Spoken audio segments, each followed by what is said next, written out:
आपको बताया था अभी, ये वेलेजली और बसीन संधि और बसीन संधि का महत्व जो मराठों के साथ हुई थी। अब जो है बसीन संधि के बाद 1803 में बाजीराव द्वितीय जो है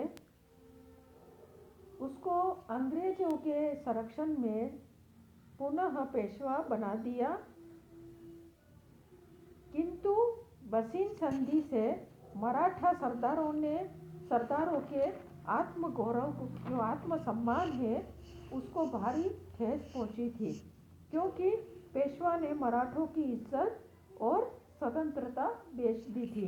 वही जो नारायणराव राघोबा का जो पोता था उसने वो पेशवा बना था, उसने बेच दी थी।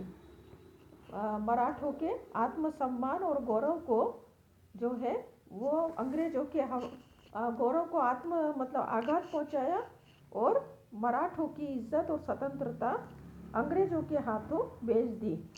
अब मराठा सरदार जो है इसे सहन करने को तैयार नहीं थे और उन्होंने पारस्परिक वैमनस्य को भुला करके अंग्रेजों के विरुद्ध एक होने का प्रयत्न किया। सिंधिया और भोसले तो पहले से ही एक थे, लेकिन सिंधिया और होलकर में अभी भी शत्रुता थी। अतः होलकर पूना छोड़ करके मालवा चला गया और गायकवाड़ अंग्रेजों का मित्र था, अतः उसने भी इस अंग्रेज विरोधी संघ में सम्मिलित होने से इनकार कर दिया।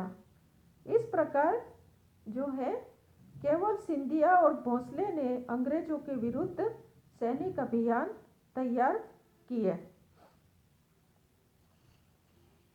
तो जब वेलेजली को इसकी सूचना मिली तो 7 अगस्त 1803 को मराठों के विरुद्ध युद्ध की घोषणा कर दी और एक सेना जो है लॉर्ड वेलेजली ने अपने भाई जो है आर्थर वेलेजली और दूसरी सेना जो है जनरल ब्लेक के नेतृत्व में मराठों के विरुद्ध भेजी। तो अब जो है लॉर्ड वेलेजली का भाई जो आर्थर वेलेजली है उसने सबसे पहले तो उसने अहमदनगर को जो पर विजय प्राप्त की। फिर अजंता एलोरा के पास ये सिंधिया और भोसले की जो संयुक्त सेना थी उसको हराया और असीरगढ़ और अरगांव के युद्ध में मराठों को पूरी तरह से पराजित किया। अब जो है अरगांव में पराजित होने के बाद 17 दिसंबर 1803 को भोसले ने अंग्रेजों से देवगढ़ की संधि कर ली और इस संधि के अंतर्गत भोसले ने वेलेजली की सहायक संधि की सभी शर्तों को स्वीकार कर दिया।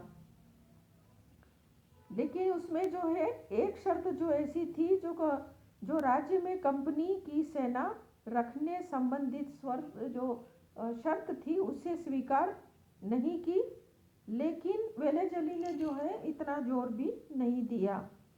और इधर जो लेख है उत्तरी भारत पे विजय यात्रा आरंभ कर दी और उसने सबसे पहले अलीगढ़ पर अधिकार किया, उसके बाद दिल्ली पर आक्रमण कर उस पर अधिकार किया। फिर जनरल लेक ने भरतपुर पर आक्रमण किया और भरतपुर के शासक से सहायक संधि की। अब भरतपुर से वो आगरा पर अधिकार किया और सिंधिया की सेना को जो है वहाँ पर कोई स्थान था वहाँ पराजित किया। अब सिंधिया ने भी अंग्रेजों से संधि करना उचित समझा। फलस्वरूप 30 दिसंबर 1803 को सुरजी अर्जन गांव की संधि हो गई और इस संधि के अनुसार सिंधिया ने जो है ये बुंदेलखंड, बड़ौज, अहमदनगर, गुजरात के कुछ जिले, दिल्ली, आगरा, गंगा यमुना के और दोआब के क्षेत्र, ये सारे अंग्रेजों को अंग्रेजों के प्रभाव में दे दिए और कंपनी की सेना को भी रखना स्वीकार कर दिया था। तो कंपनी ने भी एक आश्वासन दिया कि वो सिंधिया को पूरी तरह से सुरक्षित रखेगा, मतलब सुरक्षा प्रदान करेगा।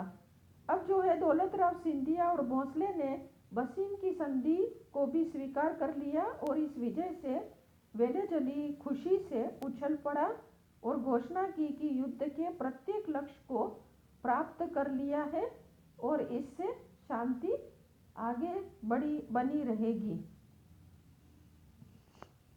लेकिन वेलेजली की ये जो बात थी वो इतनी सत्य नहीं निकली और आगे जाकर के शांति जो है अशांति में बदल गई। अब जो है होलकर से युद्ध। मराठा राज्य का प्रमुख स्तंभ होलकर, जो अब तक इन घटनाओं के प्रति उदासीन था, ने सिंधिया और भोंसले के आत्मसमर्पण जब इन्होंने कर दिया था तो उन्होंने मतलब जो है अंग्रेजों से युद्ध करने का विचार किया और अप्रैल 1804 में संघर्ष छिड़ गया। उसने सर्वप्रथम राजपूताना में कंपनी के मित्र राज्यों पर आक्रमण किया और ये अंग्रेजों के लिए चुनौती थी। अतः वेलेजली ने कर्नल मानसंस के नेतृत्व में एक सेना भेज दी और कर्नल मानसंस राजपूताने के भीतर मतलब चला गया था और कोटा के निकट जो है जो युद्ध हुआ था उसमें उसको हराया और उसको आगे आगरा की तरफ लौटने को विवश किया। और फिर होलकर जो है फिर भरतपुर आया और वहाँ के शासकों से संधि कर ली और किंतु इस समय उसने जो है भरतपुर के राजा ने अंग्रेजों की संधि ठुकरा दी तथा होलकर का समर्थन किया और यहाँ से होलकर दिल्ली की ओर गया और दिल्ली को चारों ओर से घेर लिया, लेकिन दिल्ली पर विजय प्राप्त न कर सका। दिल्ली पर होलकर के दबाव को कम करने के लिए अंग्रेजों ने जो है जनरल मुरे को होलकर की राजधानी इंदौर पर आक्रमण करने भेजा और मुरे ने इंदौर पर भी अधिकार कर लिया। अब जो है हम आगे जो देखेंगे कि जो डीग में जो है